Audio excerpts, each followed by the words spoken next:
So we have here two equations, and we're told we have to figure out what b and q are to satisfy these two equations. Well, more specifically, we have to figure out what the solution set of b is. Okay, what are all the possible solutions for b? And we're given a little more information. We're told first we have two equations, but also we have two integers, b and q. So b and q are not going to be decimals or fractions or anything like that. They're going to be whole numbers. And if you think about what kind of whole numbers we might have for q, well, -2 is no good because we are greater than -2. Okay, so that means -1, 0, 1, 2, 3, you get the idea. So I'm just going to start plugging numbers in, and let's see where this leads us. I'm going to take this equation right here and say 6 equals -10 times b plus q. So that means the first value of q is -1, so we're going to try that. And now we solve this equation. It doesn't look too bad. 7 equals -10b, which means -7/10 is b.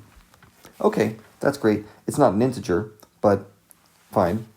Let's just keep on trying some things.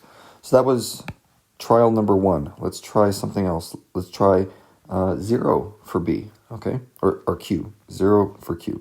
So 6 equals -10b plus q, right? So that's plus 0, which means we can solve this one pretty quickly. -6/10 equals b, okay? Also nice, but still not an integer. Let's try another one. I think you'll probably see where we're going in a second with this. The next value for q is +1. So I say 6 equals -10b plus 1. And now we subtract 1 from each side. We get 5 equals -10b. And then we divide. We get -5/10 equals b. Okay, so none of these things for b are integers, but we do see a pattern. b is getting bigger, and it's slowly getting bigger, but eventually, if you take a look, we've got -7/10, -6/10, -5/10.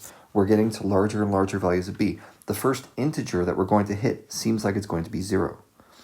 And then we're going to keep on going above 0. Every now and then we're going to get an integer. But the point is, b is going to be greater than or equal to 0. Now remember, the reason b can't be -1, for example, is because the lowest we can have for q is -1. And when we plug that in, we get this value. Okay, so that's how you solve this one. It's a little bit of guess and check. The important part is to figure out what your limit is on q and start plugging that into the equation.